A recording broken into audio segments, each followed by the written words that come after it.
Hello friends, फिनर्स academy के official YouTube channel में आपका एक बार फिर स्वागत है। आज हम देख रहे हैं रेलवे एनटीपीसी के महत्वपूर्ण प्रश्नों की सीरीज का अगला पार्ट। इसके पहले हमने प्रीवियस पार्ट डाल चुके हैं। यदि आपने हमारे पार्ट नहीं देखे हैं तो आप प्लेलिस्ट में जाके वे सभी पार्ट भी देख सकते हैं। ये महत्वपूर्ण प्रश्न रेलवे एनटीपीसी के प्रीवियस ईयर के एग्जामों में से लिए गए हैं, जो पूरे 1000 सवाल हैं। यदि आपको हमारी वीडियो पसंद आता है तो हमारी वीडियो को लाइक जरूर कर लीजिए, और चैनल को सब्सक्राइब नहीं किए हैं तो पहले चैनल को जाके सब्सक्राइब कर लीजिए और बेल आइकन को भी प्रेस कर लीजिए, ताकि आने वाले समय में आपको इस तरह के वीडियो मिलते रहें। तो चलिए स्टार्ट करते हैं हमारा आज का ये वीडियो। आज का हमारा पहला सवाल है, गुरु तेग बहादुर की हत्या किसने करवा दी थी? गुरु तेग बहादुर की हत्या किसने करवा दी थी? तो इसका सही जवाब है औरंगजेब ने। औरंगजेब ने गुरु तेग बहादुर की हत्या करवा दी थी। तो गुरु तेग बहादुर की हत्या औरंगजेब ने करवाई थी। शाहजहां ने अपनी बेगम मुमताज महल की याद में कौन सा स्मारक बनाया है? शाहजहां ने अपनी बेगम मुमताज महल की याद में कौन सा स्मारक बनाया है? तो ये बनाया है ताजमहल, जो कि आगरा में स्थित है और इसे 7 अजूबों में भी शामिल किया गया है। तो शाहजहां ने अपनी बेगम मुमताज महल की याद में कौन सा स्मारक बनाया था? तो वो बनाया था ताजमहल। किस मुगल बादशाह के शासनकाल में चित्रकला अपनी चरम सीमा पर थी? किस मुगल बादशाह के शासनकाल में चित्रकला अपने चरम सीमा पर थी? तो वो थी जहांगीर के शासनकाल में। जहांगीर के शासनकाल में चित्रकला अपने चरम सीमा पर थी। अगला सवाल है, सिख धर्म के किस गुरु की जहांगीर ने हत्या करवा दी थी? सिख धर्म के किस गुरु की जहांगीर ने हत्या करवा दी थी? तो गुरु अर्जुन देव की। गुरु अर्जुन देव की हत्या जहांगीर ने करवा दी थी। तो सिख धर्म गुरु अर्जुन देव की हत्या जहांगीर ने करवा दी थी। हुमायूंनामा पुस्तक की रचना किसने की थी? हुमायूंनामा पुस्तक की रचना किसने की थी? तो गुलबदन बेगम ने की थी। हुमायूंनामा या पुस्तक की रचना गुलबदन बेगम ने की थी। किसने अपने विजयों के उपलक्ष्य में चित्तौड़गढ़ में विजय स्तंभ का निर्माण कराया था? किसने अपने विजयों के उपलक्ष्य में चित्तौड़गढ़ में विजय स्तंभ का निर्माण कराया था? तो राणा कुंभा ने। राणा कुंभा ने अपने विजय के उपलक्ष्य में चित्तौड़गढ़ में विजय स्तंभ का निर्माण कराया था। तो विजय स्तंभ का संबंध राणा कुंभा से है, जो कि चित्तौड़गढ़ में बनाए गए थे। नालंदा विश्वविद्यालय की स्थापना किसने की थी? नालंदा विश्वविद्यालय की स्थापना किसने की थी? तो इसकी स्थापना की थी कुमारगुप्त ने। कुमारगुप्त ने नालंदा विश्वविद्यालय की स्थापना की थी। जगन्नाथ मंदिर किस राज्य में है? जगन्नाथ मंदिर किस राज्य में है? तो यह पुरी, जो कि उड़ीसा राज्य में आता है। पुरी शहर, जो कि उड़ीसा राज्य में आता है, यहाँ पर जगन्नाथ का मंदिर स्थित है। तो यदि आपसे राज्य पूछता है तो राज्य का नाम है उड़ीसा, और यदि शहर पूछता है तो उसका नाम है पुरी। तराइन का प्रथम युद्ध किस किस के बीच और कब हुआ था? तराइन का प्रथम युद्ध किस किस के बीच और कब हुआ था? तो पृथ्वीराज चौहान और मोहम्मद गोरी के बीच में सन 1191 में। तराइन का प्रथम युद्ध किस किस के बीच हुआ था? तो यह हुआ था पृथ्वीराज चौहान और मोहम्मद गोरी के बीच में। पृथ्वीराज चौहान और मोहम्मद गोरी के बीच में तराइन का युद्ध सन 1119 में हुआ था। शून्य की खोज किसने की?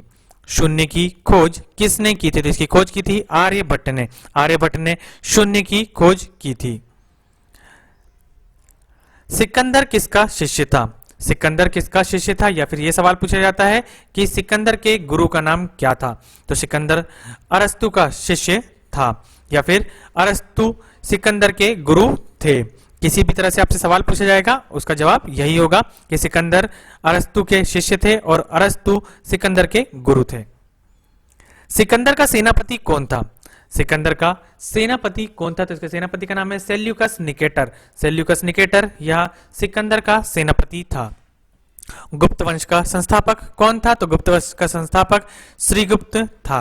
गुप्त वंश का संस्थापक श्रीगुप्त था। अगले सवाल है, कुंभ के मेले का शुभारंभ किसने किया था?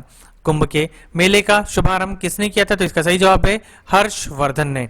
हर्षवर्धन ने कुंभ के मेले का शुभारंभ किया था। अगला सवाल है, किस एक स्थान पर कुंभ का मेला कितने वर्ष बाद लगता है? किसी भी एक स्थान पर कुंभ का मेला कितने वर्ष बाद लगता है? तो यह 12 वर्षों के बाद लगता है। किसी एक स्थान पर कुंभ का मेला 12 वर्षों के बाद लगता है। भारत में कितने स्थानों पर कुंभ का मेला भरता है? भारत में कितने स्थानों पर कुंभ का मेला भरता है? तो इसका सही जवाब है 4 स्थानों पर।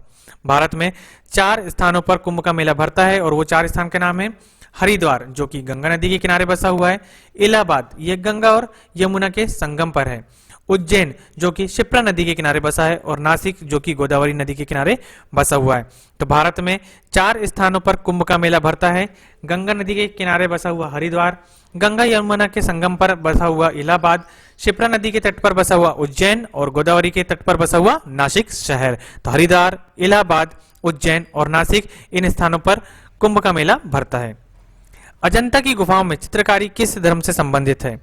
अजंता की गुफाओं में चित्रकारी किस धर्म से संबंधित है? तो यह बौद्ध धर्म से संबंधित है। अजंता की गुफाओं में चित्रकारी बौद्ध धर्म से संबंधित है। तेलंगाना राज्य की राजधानी कौन सी है? तेलंगाना राज्य की राजधानी हैदराबाद है। कौन सा नगर अगले 10 वर्ष तक तेलंगाना और आंध्र प्रदेश दोनों राज्यों की राजधानी रहेगा? तो हैदराबाद नगर ही अगले 10 वर्षों तक तेलंगाना और आंध्र प्रदेश इन दोनों राज्यों की राजधानी रहेगा। भारत में कितने पिन कोड जोन हैं?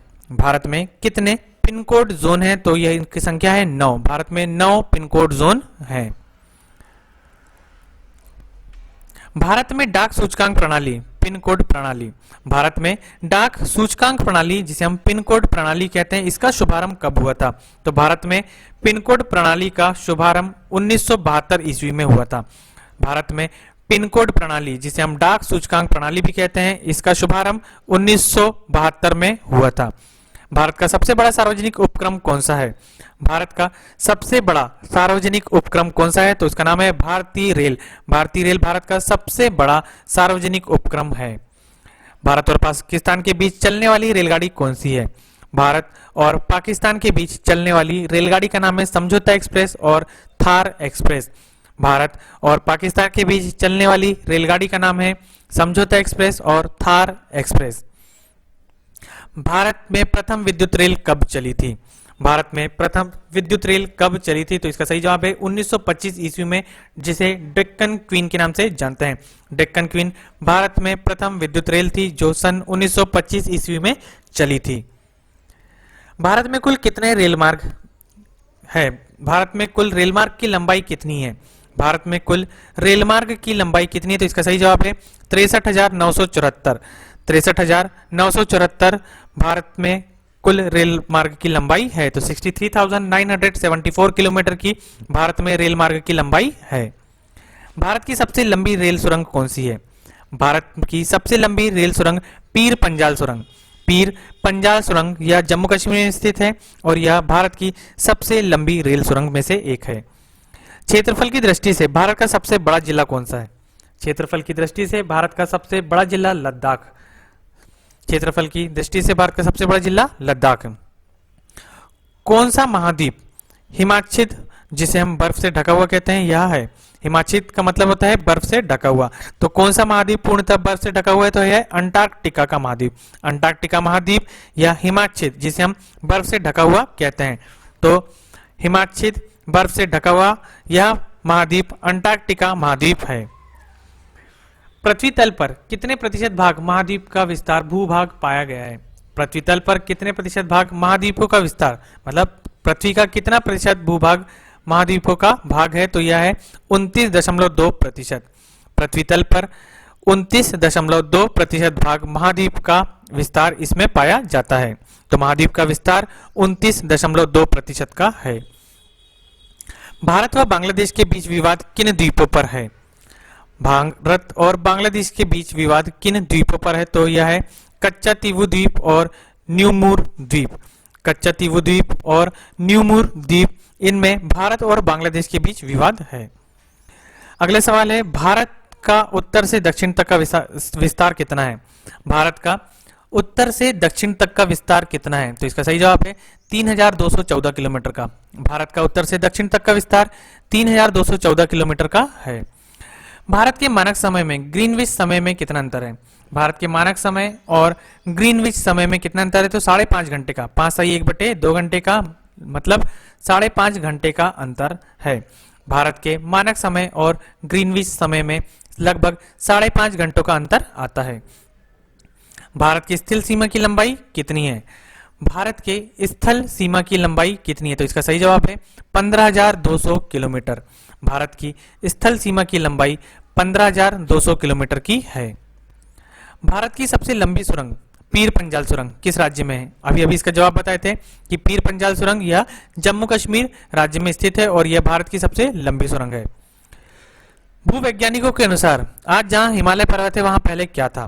भूवैज्ञानिकों के अनुसार आज जहां हिमालय पर्वत है वहां पहले क्या था? तो वहां पे पहले टेथिस सागर हुआ करता था। टेथिस सागर से ही हिमालय का निर्माण हुआ है। भारत में सर्वप्रथम किस स्थान पर राष्ट्रीय उद्यान स्थापित किया गया था?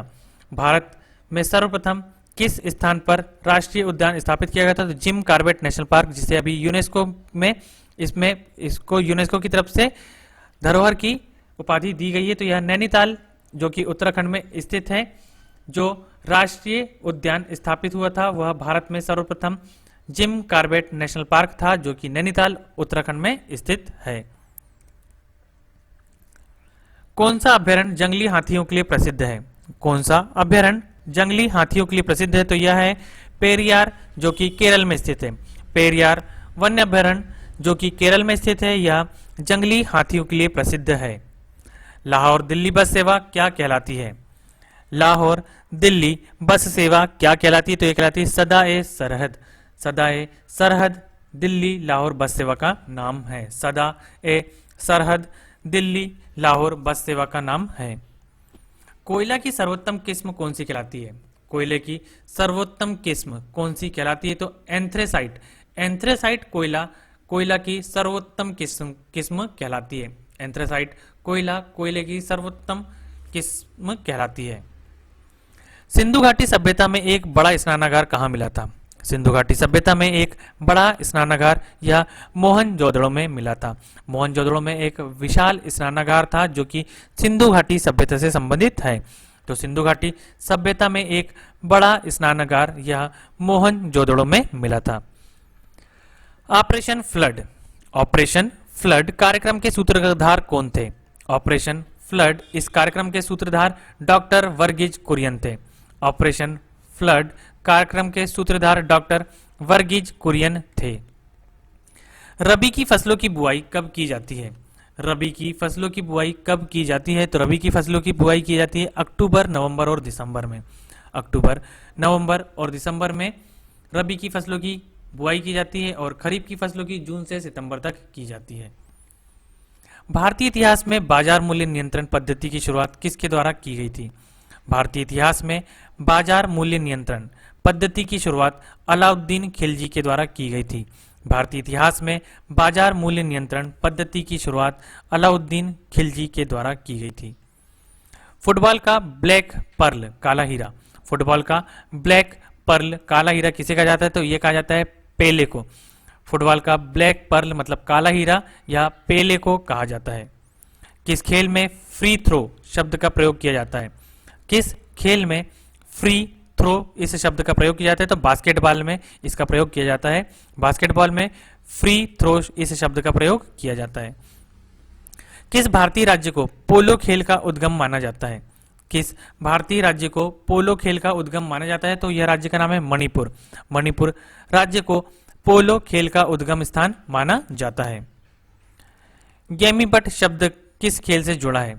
गेमीबट शब्द किस खेल से जुड़ा है? तो यह शतरंज से जुड़ा हुआ शब्द है। गेमीबट यह शतरंज से जुड़ा हुआ एक शब्द है। क्रिकेट पिच पर पोपिंग क्रीज और स्टंप के बीच की दूरी कितनी होती है? क्रिकेट की पिच पर पोपिंग क्रीज और स्टंप के बीच की दूरी होती है 4 फुट की। क्रिकेट पिच पर पोपिंग क्रीज और स्टंप के बीच की दूरी होती है 4 फुट की। सिली पॉइंट किस खेल से संबंधित है? सिली पॉइंट किस खेल से संबंधित है? तो सिली पॉइंट क्रिकेट खेल से संबंधित शब्द है। इसका प्रयोग क्रिकेट में किया जाता है। तो सिली पॉइंट एक क्रिकेट ग्राउंड की एक जगह होती है जहां पे खिलाड़ी को लगाया जाता है।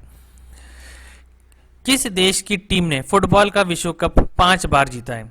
किस देश की टीम ने फुटबॉल का विश्व कप 5 बार जीता है? तो इसका नाम है ब्राजील ने। ब्राजील ने फुटबॉल का विश्व कप 5 बार जीता है। तो ये थे आज के हमारे कुछ महत्वपूर्ण सवाल जो कि हमने आपके लिए लेकर आए थे और ये सभी सवाल प्रीवियस ईयर के रेलवे एनटीपीसी में से लिए गए थे। यदि आपको हमारा ये वीडियो पसंद आता है तो हमारी वीडियो को एक बार लाइक जरूर कर लीजिए, चैनल को सब्सक्राइब कीजिए और वीडियो को ज़्यादा से ज़्यादा शेयर कीजिए।